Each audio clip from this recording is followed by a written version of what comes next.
감사합니다. 이렇게 오늘 연휴가 낀 주일에도 이렇게 예배로 모이신 모든 분들에게 참 하나님의 풍성한 은혜가 10배나 임하시길 간절히 기원합니다. 제가 임영웅이보단 좀 나이가 좀 들었거든요. 그래서 나이를 먹어가면서 제가 새삼 느끼는 것은요, 이제 부모님을 좀 생각하게 됩니다. 그렇죠? 그래서 어릴 때는 제가 부모님의 마음을 너무나 몰랐구나 하는 것을 이렇게 깨닫게 되는 때가 많이 있어요. 제가 자식을 길러보니까 그게 이해가 되더라고요. 제가 결혼하기 전에는 그걸 잘 몰랐었어요. 근데요, 자식을 키워서 이제 또 자라가는 걸 보니까 이 자식들은 대체로 좀 이기적이에요. 그죠? 항상 자기 생각만 하고 부모의 마음을 잘 헤아리지 못하는 것 같습니다. 항상 자기 생각부터 하죠. 그래서 부모를 섭섭하게 하는 때가 많은 것 같아요. 저는요, 어릴 때 진짜 우리 어머니가요, 저희 부모님이 몇 년 전에 돌아가셨습니다. 다 돌아가셔서 지금 이 땅에 안 계시는데 가끔 이제 생각을 합니다. 근데 이 어머니가 갈비 먹으면요, LA 갈비 먹으면 갈비 꼬다리만, 이 끝에 붙은 꼬다리만 좋아하시는 줄 알았어요. 어릴 때. 제가 한 85년도 중반에 이민 왔거든요, 미국으로. 그때는 이 LA 갈비가 무척 쌌습니다. 그래서 뭐 아주 쉽게 먹었어요. 집에서도 자주 먹고, 이 교회에서 어디 야외 예배 가면 항상 LA 갈비 해서 먹고 그랬거든요. 근데 그래서 갈비를 많이 구우면 어릴 때는 이렇게 살만 발라 먹고 이 갈비 꼬다리 뼈에 붙은 그 부분은 그냥 놔두는 거예요. 그러면은 어머니가 그거를 낼름 가져다가 그것만 드십니다. 갈비 꼬다리만 드세요. 그러거든요. 그러니까 저는 어머니가 그걸 좋아하시는 줄 알았어요. 어머니는 갈비 꼬다리만 좋아하시는구나, 그렇게 생각하고 갈비를 다 먹은 후에 꼬다리는 안겨서 어머니 밥그릇에다 이렇게 놔드렸어요. 그랬거든요. 근데 어머니가 나중에 그러시더라고요. 나중에 나도 갈비살 먹을 줄 안다, 그러시네. 얼마나 죄송했던지 모릅니다. 그런데요, 제가 이제 나이가 들면서 자식을 기르잖아요. 그러니까 딸내미가 이제 뭐 대학교 졸업하고 했는데 한 고등학교 때쯤, 하이스쿨 때쯤 이제 갈비를, 요새는 갈비가 그렇게 싸지도 않잖아요. 근데 갈비를 사다가 이제 아이 많이 먹으라고 이렇게 줍니다. 그쵸? 근데 갈비를 아니나 다를까 얘는 살만 먹고 꼬다리는 한 반은, 제가 보기에 반은 버리는 것 같아요. 그죠? 그게 보니까, 제가 보니까 아까워요. 갈비 꼬다리가. 그래서 그걸 제가 아이고 이거 버릴 거냐 하고서 제가 먹습니다. 그죠? 몇 번 먹었어요. 그러니까 그 다음에 갈비를 구우면요, 이 아이가 갈비 꼬다리를 아빠 이거 좋아하지? 하고서 제 밥그릇에다 놔주는 거예요. 와, 제가 가르쳐 주지도 않았는데 제가 어릴 때랑 똑같이 행동하는 겁니다. 그러면서 참, 아빠도 갈비살 좋아한다, 이렇게 제가 그런 생각을 했던 기억이 납니다. 아이들은 부모의 마음을 잘 모르는 것 같아요. 그러면서 우리 하나님 아버지의 마음을 생각해 봤습니다. 우리는 신앙생활하면서 우리 하나님 아버지의 마음을 얼마나 이해하고 있는가 한번 생각해 보았습니다. 사실 이 성경은 하나님의 마음을 알려주는 책입니다. 그렇죠? 그리고 교회는 하나님의 마음을 실천하는 사람들의 모임입니다. 그런데요, 옛날이나 지금이나 하나님을 믿는다는 사람들이 하나님을 잘못 이해하고 자기 마음대로 해석해서 잘못 행동하는 잘못을 행하고 있다는 겁니다. 그래서 오늘은 이 본문 말씀을 통해서 우리 아버지의 하나님의 마음을 한번 이해해 보기를 원합니다. 그리고 그 마음을 우리가 나가서 실천할 수 있는 그런 성도들이 다 될 수 있기를 바랍니다. 오늘 읽은 본문 말씀은요, 흔히 탕자의 비유로 불리는 유명한 이야기입니다. 그래서 교회를 오랫동안 다니신 분들은 아마 이야기를 많이 들어보셨을 거예요. 근데요, 이 이야기를 잘 읽어보면 이 이야기는 아버지와 두 아들의 이야기입니다.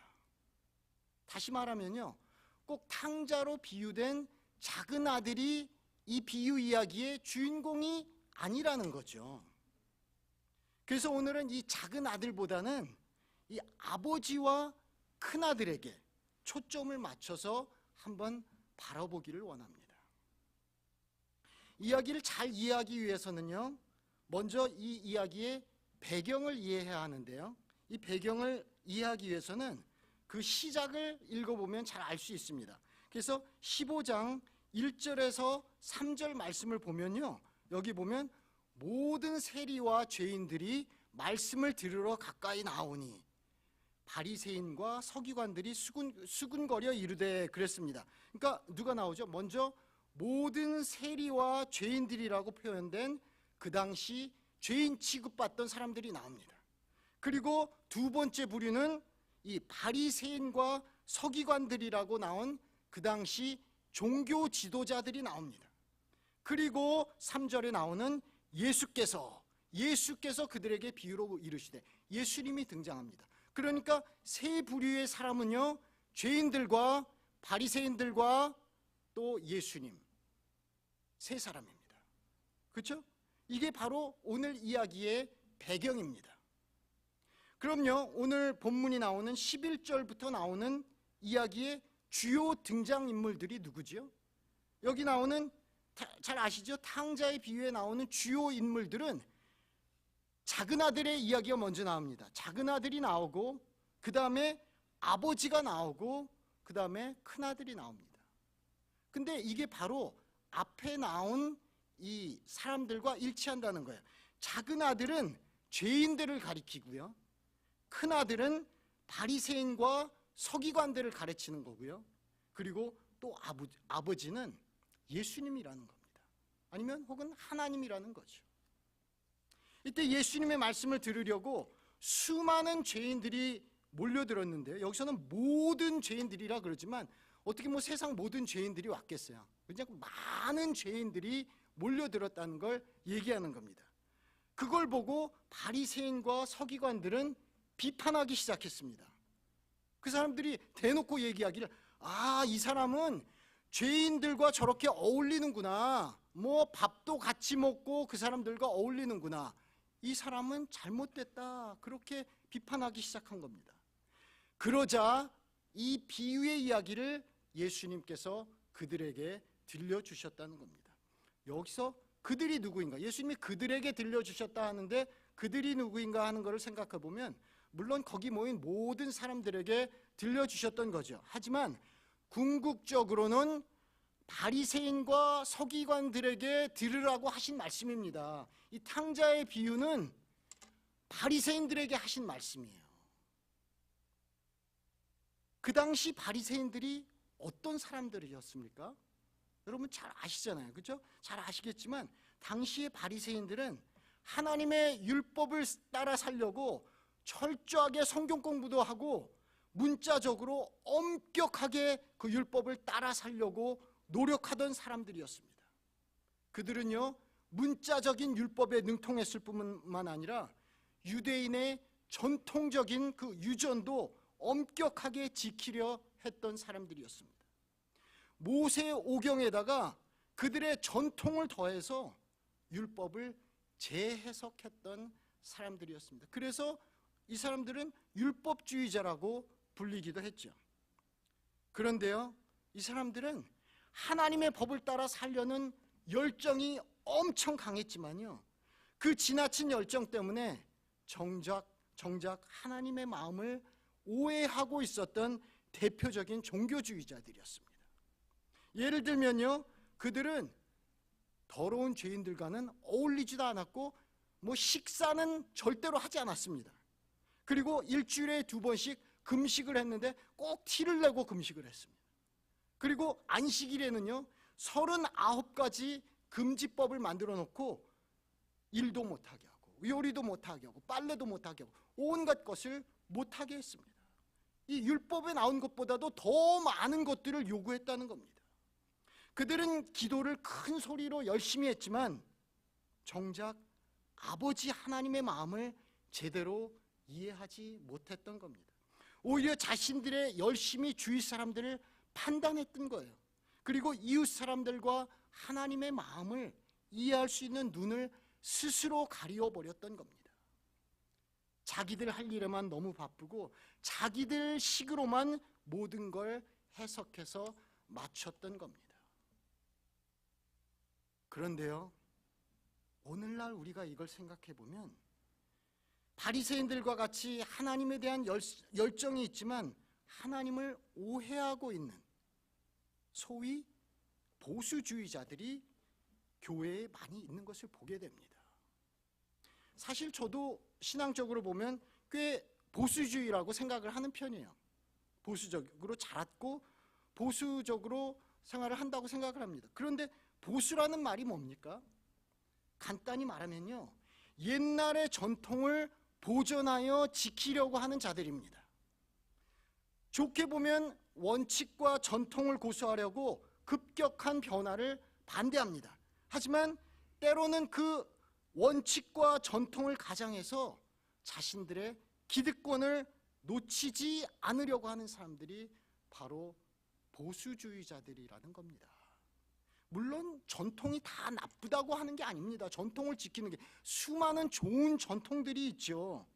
하지만 오늘날 교회의 여러 가지 전통들은 과연 누구를 위한 것인가? 이것이 진정한 하나님의 뜻인가 하는 것을 한번 우리가 생각해 보아야 한다는 겁니다. 예를 들면요, 제가 어릴 때는요, 교회에서, 저도 어릴 때부터 교회에서 자랐거든요. 근데 교회에서는 이 강단에 올라올 때는 신발을 다 벗고 올라와야 했습니다.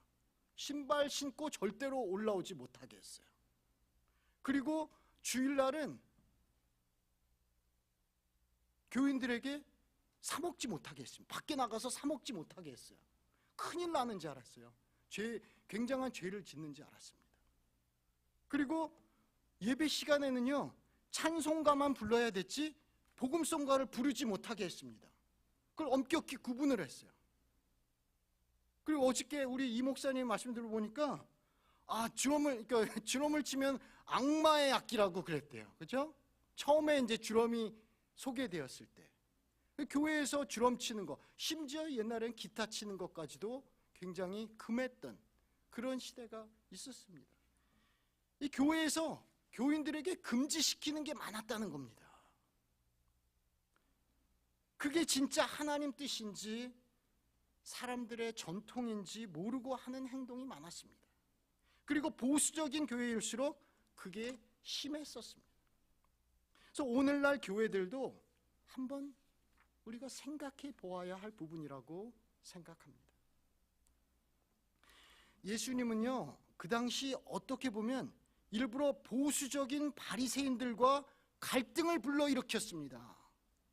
물론 예수님이 가서 싸움을 걸었다는 게 아니라 그들이 잘못 오해하고 있는 하나님의 모습을 끊임없이 지적하면서 사람들에게 하나님의 진정한 모습을 가르쳐 주셨다는 겁니다. 그래서 오늘 이 탕자의 비유, 이 비유 말씀도 그들에게 하셨던 겁니다. 그럼요, 본격적으로 예수님의 비유 말씀을 한번 보겠는데요. 이 이야기의 줄거리는 이 교회 오래 다니신 분들은 대충 다 아실 겁니다. 그렇죠?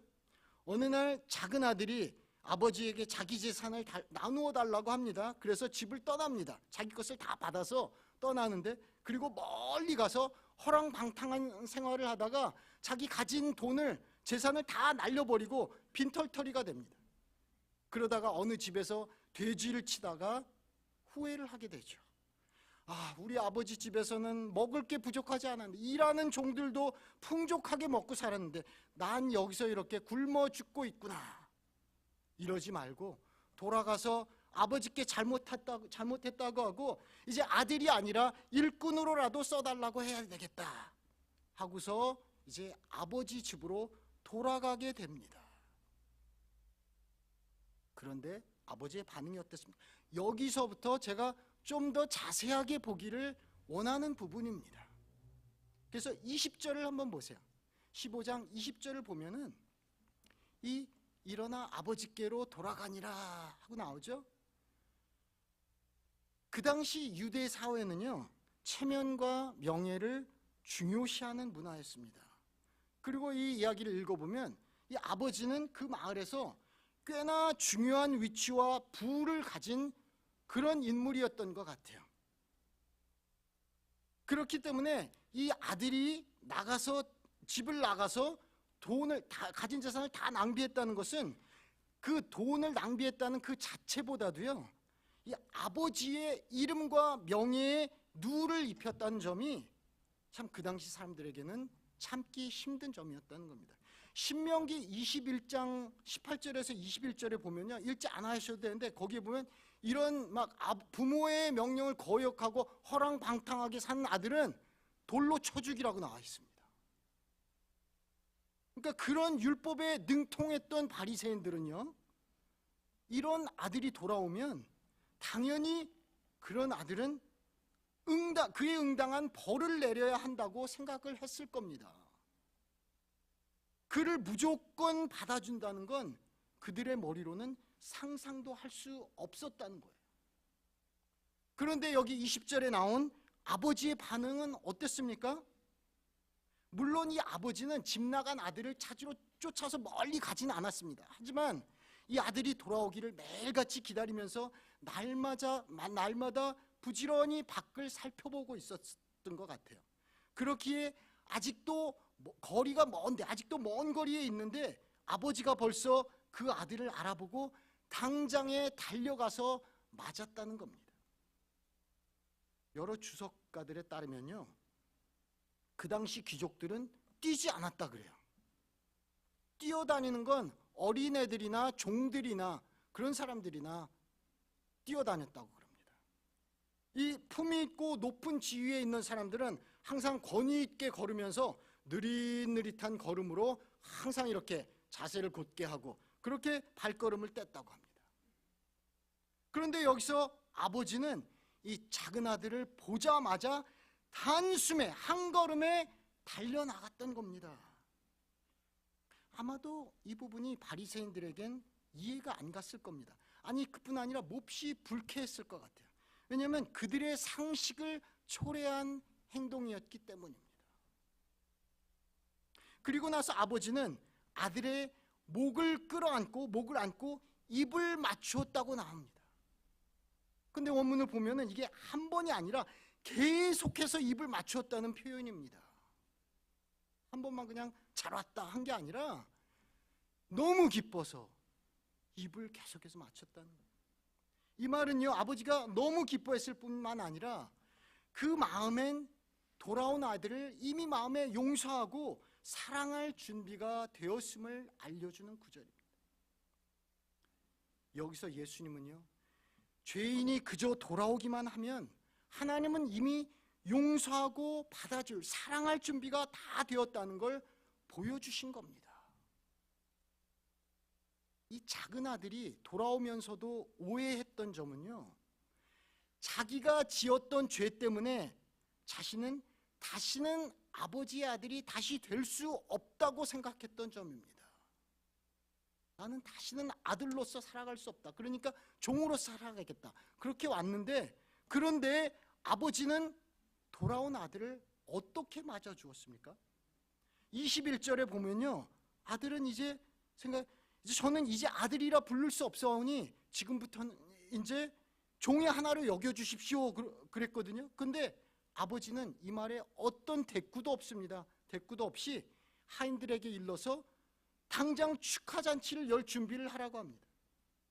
아버지는 이미 아들이 집으로 돌아왔다는 그 자체만으로 모든 걸 다 이해하고 있었던 거예요. 다 용서했다는 겁니다. 그리고 더 놀라운 건요, 아버지가 그 아들의 신분과 지위를 즉시 회복시켜줬다는 겁니다.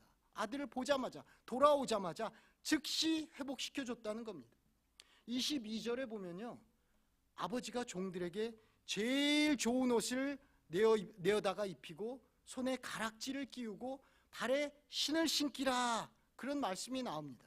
이게 중요한 신분 회복의 증거라는 거죠. 먼저 이 신발을 보면요, 그 당시 종들과 또 고용된 일꾼들은 신을 신고 다니지 않았다 그래요. 맨발로 다녔다 그럽니다. 오직 주인과 그 자식들만 신발을 신었던 거죠. 그러니까 이 집 나갔던 둘째 아들이 집으로 돌아왔을 땐 아마도 맨발로 돌아왔을 겁니다. 그런 그에게 아버지는 가장 먼저 신발을 신겨주고 너는 종이 아니고 내 아들이다 라고 확인을 시켜준 거죠. 더구나 이제 제일 좋은 옷을 입혀주는데 그 제일 좋은 옷은 아무나 입는 게 아니었고요, 아주 특별한 손님이나 귀한 자제들에게만 입혀주었던 겁니다. 그리고 그들도 혹은 큰 잔칫날에나 이런 좋은 옷을 입었던 거예요. 그러니까 이건 돌아온 아들을 아주 특별하게 대우해줬다는 말이죠. 거기다가 이 아버지는 아들의 손에 가락지, 즉 반지를 끼워주었는데요, 이건 그냥 반지가 아니라 가문의 이름이 새겨진 인장 반지였다고 합니다. 그 말은요, 바로 이 사람이 아버지의 인정을 받은 권위의 상징이 있는 반지였다는 겁니다. 이 자는 바로 내 아들이다 하는 것을 많은 사람들 앞에서 공식적으로 인정해 주기로 했다는 겁니다. 그리고 이 아들에게 당장 이 아들의 특권을 누리도록 했다는 거죠.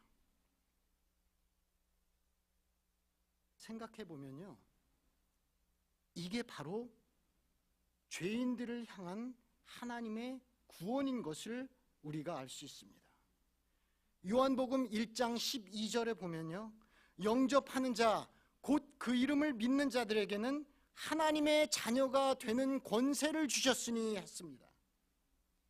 죄에서 돌이켜 예수 이름을 믿는 자들에게는 즉시 하나님의 아들과 딸로서의 권세를 부여해 주시겠다는 겁니다.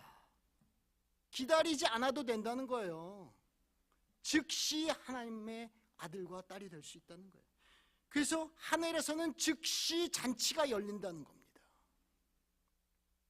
우리가 예수님을 믿으면은 이제 새로운 이 믿음이 생긴 사람들을 보면 이제 믿음을 고백한 이후에 세례식을 거행하잖아요. 그렇죠? 이 세례의식은 어떻게 보면 하늘의 잔치를 대변하는 겁니다. 이 사람이 이제 죽었다가 돌아왔고 이제 죄를 회개하고 하나님의 자녀로서 인정받았다 하는 것을 공포하는 거예요. 그래서 잔치를 여는 겁니다. 그래서 어떤 교회에서는요, 실제로 세례의식 후에 좋은 음식을 차려서 잔치를 열기도 하는 것을 봤어요. 이야기에서도 23절에 보면 성대한 잔치가 열리는 걸 우리가 볼 수 있습니다. 아버지가 명하기를 살찐 송아지를 끌어다가 잡으라, 우리가 먹고 즐기자 그러죠. 이 살찐 송아지를 잡을 수 있었다는 건요, 이 아버지가 엄청난 부자였다는 걸 말해주고 있습니다. 그 당시 송아지 고기는 가장 좋은 고기였다 그래요. 웬만한 부자들도 흔히 먹을 수 있는 고기가 아니라 아주 특별한 잔치 때만 먹는 그런 특별한 고기였습니다. 거기다가 살찐 송아지 한 마리를 다 잡아라 하는 것은 이 잔치가 그저 가족끼리만 하는 그런 잔치가 아니라 아마도 온 마을 사람들을 다 초대해서 성대하게 벌이는 그런 큰 잔치였던 겁니다. 아버지가 왜 그랬을까요? 그만큼 기뻤다는 거죠. 그만큼 기뻤고 그만큼 중요한 일이었다는 겁니다. 왜냐하면 죽은 줄로 알았던 아들이 다시 살아와서 돌아왔기 때문입니다. 아니, 그보다 더 기쁜 일이 부모에게 어디 또 있겠습니까? 실제로 그렇지 않습니까? 내 아들이 진짜 죽어가고 있었는데, 병 때문에 죽어가고 있었는데 진짜 기적적으로 살아났다. 그것보다 부모에게 더 기쁜 일이 어디 있겠습니까? 그래서 잔치를 연 겁니다. 실제로 이 잔치는요, 아들을 위한 것이기도 했지만 궁극적으로는 아버지의 기쁜 마음을 모든 사람들에게 보여주기 위한 잔치였던 겁니다. 아버지를 위한 잔치였던 거죠. 그렇기에 아들에게는 물어보지도 않았습니다. 잔치를 열어도 좋으냐 물어보지 않았죠. 바로 사인들에게 명해서 성대한 잔치를 준비시켰던 겁니다. 그 기쁨을 모든 마을 사람들과 함께 즐기기 원했던 겁니다. 그리고 이건 바로 우리 하나님 아버지가 그 백성들과 마지막 날에 여실 천국 잔치에 관한 모습이었던 겁니다. 하나님 아버지께서 죄인들을 다 불러 모아서 하늘나라에서 이런 잔치를 여실 것이다 하고 보여준 겁니다. 그리고 그 마음을 표현해 준 게 바로 예수님의 모습이었던 겁니다. 골로새서 1장 15절에 보면요, 예수님은 보이지 아니하는 하나님의 형상이시오 그랬습니다. 우리는 하나님을 눈으로 볼 수 없잖아요. 그런데 예수님이 세상에 와서 보이지 않는 하나님의 모습을 보여주셨다는 겁니다.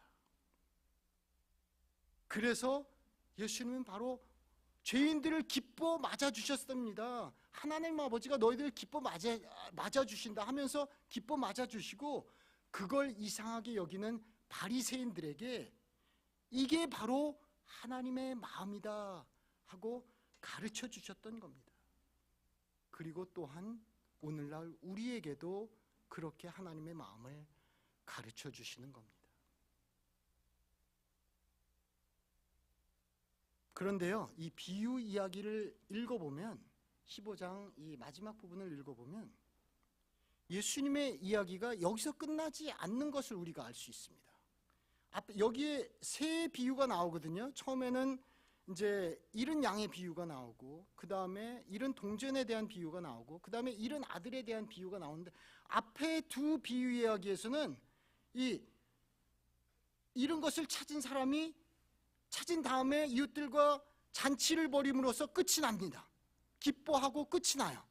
거기서 끝인데, 유독 이 마지막 이야기에서는 예수님이 의도적으로 덧붙이는 이야기가 있습니다. 그게 바로 큰아들의 반응이었습니다. 의도적으로 예수님이 바리새인들 들으라고 이 큰아들의 반응을 집어넣은 것으로 보인다는 거예요. 그럼 여기 맏아들의 모습이 어땠습니까? 29절에 보면요, 이 맏아들, 즉 형은 그 전에 나오죠. 그죠? 즉 형은 동생이 집에 돌아왔을 때 밭에서 열심히 일하고 있었습니다.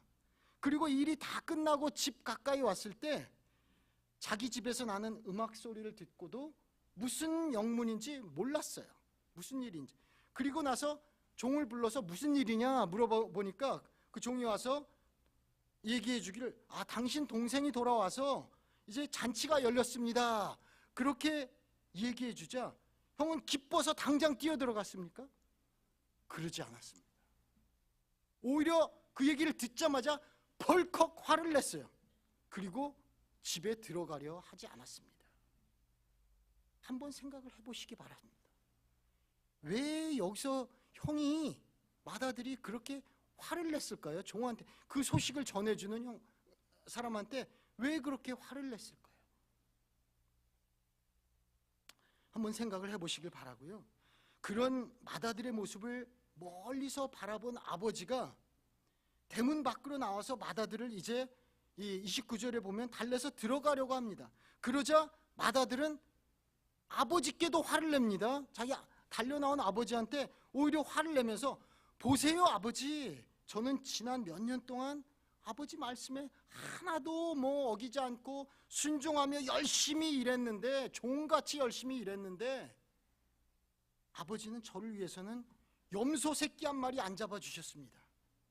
그런데 저런 허랑방탕하게 산 당신의 재산을 다 잃어버리고 온 당신의 아들이, 자기 동생이라고 표현하지도 않고 당신의 아들이 돌아오니까 이렇게 큰 잔치를 열어주시다니 너무 불공평한 것 아닙니까? 그렇게 따지는 거예요. 아버지한테 화를 냈습니다.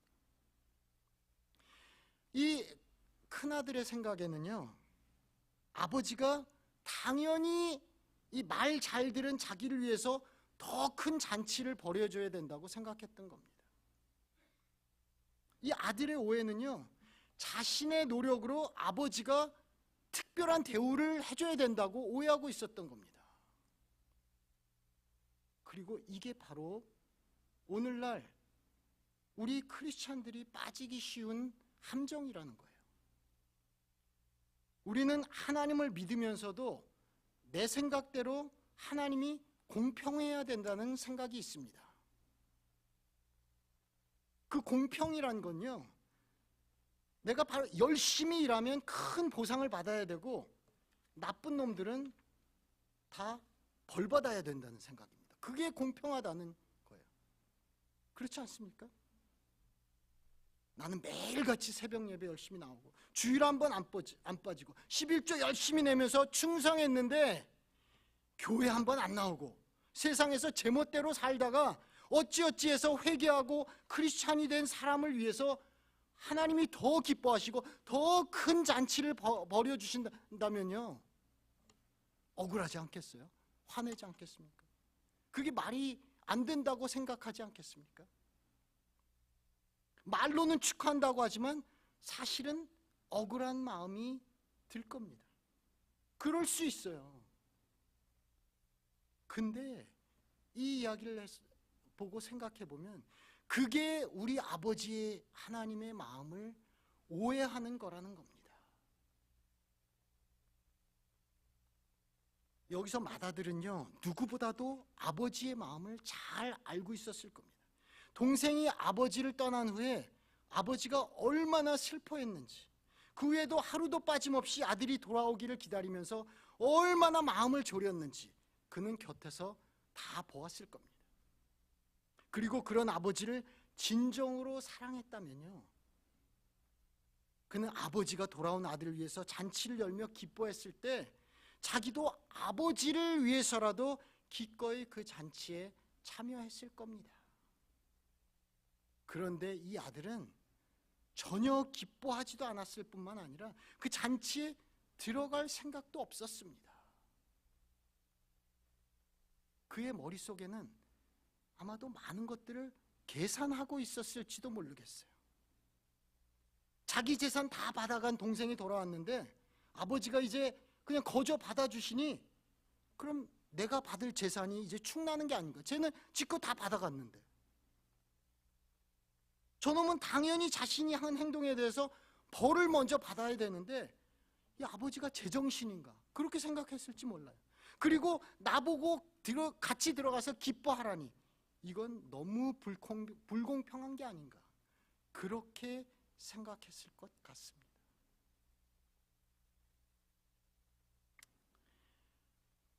그 당시 바리새인들은요, 죄인들이 이렇게 무조건 용서받는다는 식의 예수님의 설교를 좋아하지 않았습니다. 자신들의 생각과 맞지 않는 불공평한 처사라고 생각하면서 하나님은 절대 그럴 뿐이 아니다 라고 믿었습니다. 죄인들은 당연히 벌을 받고 자기들과 같은 의인들은 당연히 대접을 받아야 한다고 생각했던 겁니다. 그래서 아마도 예수님의 이 비유 이야기를 들으면서 작은 아들의 잘못을 탓하지 않고 무조건 받아주시는 이 아버지의 모습을 말도 안 되는 얘기라고 생각했을 겁니다. 그리고 이 큰아들의 화내는 모습이 오히려 그들에게는 당연하게 여겨졌을지 모릅니다. 그리고 무서운 것은요, 그런 모습이 오늘날 교회를 오래 다니면서 하나님 앞에 충성한 우리들에게도 있다는 겁니다. 이 말씀을 통해서 우리의 모습을 보기 원하신다는 거죠. 사실 생각해 보면요, 우리 주변에는 예수님을 전혀 모르는 사람들은 그렇게 많이 없는 것 같습니다. 그런 사람들보다는 이전에 교회에 다니다가 안 다니는 사람들이 더 많이 있는 것을 볼 수 있습니다. 특히 많은 젊은이들이 어릴 때는 부모님 따라서 열심히 교회 나가다가 이제 대학에 가고 나중에 혼자 되면서 교회를 끊는, 교회를 안 나가는 사람들이 많이 있는 것을 보게 됩니다. 그런 사람들에게 왜 더 이상 교회를 안 나가냐 그렇게 물어보면요, 많은 이들이 이렇게 대답하는 걸 볼 수 있습니다. 교회 나가는 사람들은 위선이 많아요. 자기들만 거룩한 척하지만 실제로 알고 보면 우리와 다 똑같은 걸요. 아니, 교회 나가는 사람들이 더 나쁜 짓 많이 합니다. 그런 얘기 못 들어보셨어요? 물론 교회 나가기 때문에 더 나쁜 짓 많이 하는 사람들은 거의 없을 겁니다. 그렇죠? 하지만 이미 교회에 다니는 사람들의 교만과 위선 때문에 교회를 한번 떠나간 죄인들이 교회로 다시 돌아오는 것들을 막을 수 있다는 말은 아주 틀리지는 않은 얘기인 것 같아요.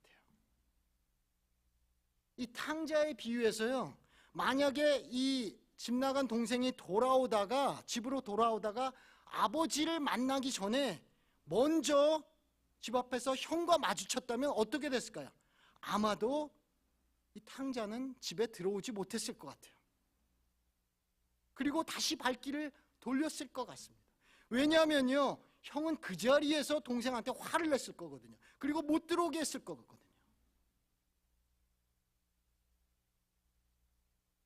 우리도 어떤 이유로든 떠나간 형제들을 교회로 못 들어오게 하고 있지는 않습니까?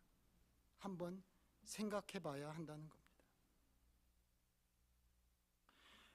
오늘 이 비유 이야기의 한 가지 특징은요, 이 결론이 좀 석연치 않다는 데 있습니다. 끝마무리가 별로 그렇게 해피엔딩이 아니에요. 31절, 32절에 보면 아버지가 화낸 맏아들에게 네 동생이 죽었다 돌아왔으니 우리가 다 같이 즐거워하고 기뻐하는 게 마땅치 않느냐, 32절에 그랬거든요. 그러면은 이 아들이 아버지의 간청을 받아들이고 알겠습니다 아버지, 제가 생각이 짧았습니다 하면서 같이 들어와서 잔치에 참여하고 동생을 껴안아 주는 장면이 있어야 이게 해피엔딩인데 그렇지 않다는 겁니다. 그렇죠? 그렇게 끝나지 않는다는 겁니다.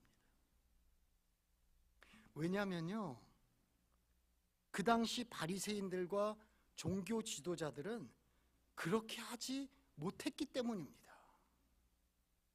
그들은 아버지의 마음을 알면서도 자기들의 권위와 체면 때문에 아버지의 말씀을 끝까지 무시하고 말았다는 겁니다. 그리고 결국은 그런 사람들 때문에 예수님이 십자가에 못 박히셨던 거죠. 물론 죄인들을 구속하기 위해서 그랬지만요. 그런데 그런 종교 지도자들의 모습이 우리에게도 있지 않은가 한번 생각해 보아야 한다는 겁니다. 인간의 가장 크고 심각한 죄는 바로 교만입니다. 교만이 모든 죄의 근원이라는 거예요. 교만 때문에 우리는 다른 사람들 눈에 티와 같은 죄는 잘 보면서 우리 눈에 들보와 같은 죄는 잘 보지 못한다는 겁니다. 우리의 종교 생활이 어쩌면 우리를 교만하게 만들어서 우리의 죄를 못 보게 만들 수 있다는 겁니다. 그 당시 바리새인들은요, 오랫동안 자신들의 잘못을 인정하지 않았습니다. 그리고 자신들은 당연히 하나님 앞에 인정받아야 된다고 자신들은 구원받을 필요가 없다고 생각했습니다. 그렇기 때문에 예수님은 그 수많은 죄인들보다도 이런 사람들이 더 힘들었던 겁니다. 예수님께. 그래서 마태복음 9장 12절에서는요, 건강하다고 생각하는 사람에게는 의사가 필요 없고 병든 걸 인정하는 자에게라야 의사가 쓸모 있다. 예수님께서 그렇게 말씀합니다. 병든 걸 모르고 나는 건강하다 하는 사람에게 의사가 필요 없죠. 그렇죠? 내가 아픈 걸 인정할 때 비로소 치료를 받을 수 있다는 겁니다. 여기서 나온 마다들의 모습은 우리들의 잘못된 모습을 보게 합니다. 그의 충성과 성실로 가장한 교만의 죄를 경계해야 한다는 겁니다. 아버지의 마음보다는 자신에게 더 초점이 맞춰져 있어서 그는 동생과 아버지에게 화를 내고 있었던 겁니다. 예수님은요, 이 모습을 통해서 당시 바리새인들의 교만과 위선을 지적하고 있었고요, 그들이 탕자로 비유된 죄인과 세리들보다 더 큰 문제다, 그렇게 공개적으로 비판하고 계셨던 겁니다.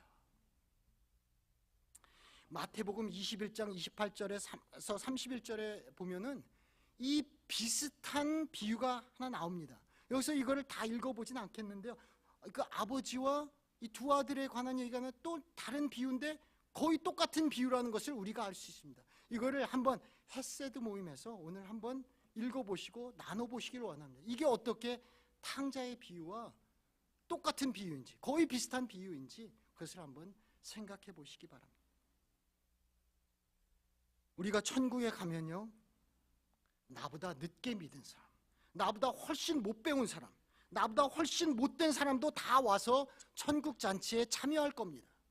그때 우리는 그저 아버지의 은혜에 감사하면서 기뻐하고 이런 형제 자매들과 함께 기쁨을 나눌 수 있기를 바랍니다.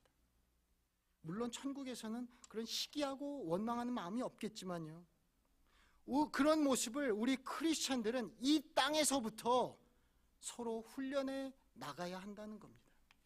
그게 바로 아버지의 마음을 이해하는 자녀들의 성숙한 모습, 성화된 모습이라는 겁니다.